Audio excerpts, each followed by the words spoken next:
Assalamualaikum warahmatullahi wabarakatuh. Saya Winda Lestari akan menyampaikan materi tentang konsultasi. Yang pertama, pengertian konsultasi. Konsultasi adalah suatu tindakan yang bersifat personal antara suatu pihak tertentu atau klien dengan pihak lain yang merupakan pihak konsultan memberikan pendapatnya kepada klien sesuai dengan keperluan dan kebutuhan kliennya. Menurut Marwan dan Jimmy, konsultasi adalah permohonan nasihat atau pendapat untuk menyelesaikan suatu sengketa secara kekeluargaan yang dilakukan oleh pihak yang bersengketa kepada pihak ketiga. Klien juga dapat menggunakan apa yang telah diberikan atau memilih tidak menggunakannya adalah bebas, karena tidak ada rumusan yang menyatakan sifat keterikatan atau kewajiban dalam melakukan konsultasi.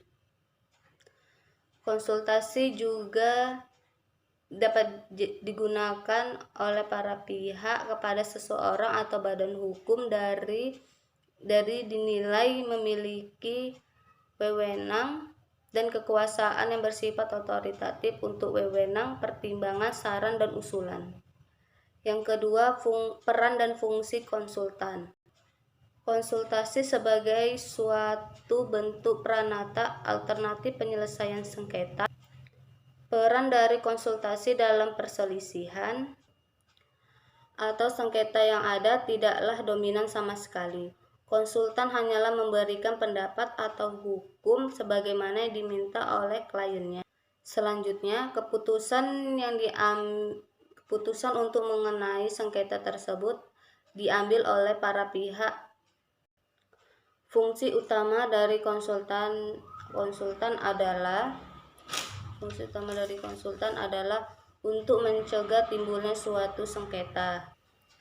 Yang ketiga, tahapan dalam proses konsultasi. Curpius menyebutkan ada 9 tahap proses konsultasi, yaitu yang pertama sebelum masuk. Konsultan menjelaskan nilai-nilai kebutuhan, anggapan, dan tujuan tentang individu, kelompok, organisasi, serta menilai kemampuan dan keterampilan konsultan sendiri. Yang kedua, masuk, yaitu pernyataan masalah diungkapkan, dihubungkan, dan dirumuskan dan menetapkan langkah-langkah yang perlu diikuti. Yang ketiga, pengumpulan informasi, yaitu untuk menjelaskan masalah dengan cara menjelaskan, mendengarkan dan mengamati serta memberi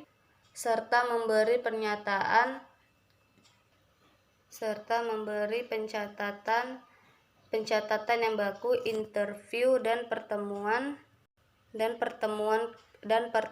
kelompok. Yang keempat, merumuskan masalah, yaitu penilaian informasi digunakan dalam menentukan tujuan untuk perubahan.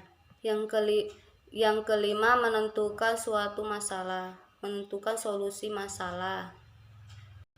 Yaitu informasi yang dianalisis dan disintetis untuk menentukan pemecahan masalah yang paling efektif dalam terhadap masalah yang dihadapi konsulti. Yang keenam, menetapkan sasaran, yaitu hasil yang dicapai diukur dalam suatu periode tertentu, kondisi tertentu dan mendeskripsikan pemecahan masalah dan didukung oleh faktor-faktor lain untuk tercapainya suatu tujuan tertentu yang telah ditetapkan. Yang ketujuh, mengimplementasikan rencana, yaitu intervensi diimplementasikan dengan mengikuti garis pedoman atau langkah dengan cara memberitahukan semua bagian yang harus dilakukan, kapan, bagaimana, dan siapa yang bertanggung jawab dari hasil-hasil yang diharapkan. Yang ke-8 yaitu evaluasi. Maksudnya yaitu aktivitas-aktivitas yang sedang berjalan dimonitor, proses penaksiran hasil diperlukan untuk mengevaluasikan aktivitas konsultan. Yang ke-9 ada pemberitahuan. Kontak langsung dengan konsultan berhenti, tetapi pengaruh proses diharapkan berlanjut. Putusan dibuat untuk menunda perbuatan perancangan kembali dan melakukan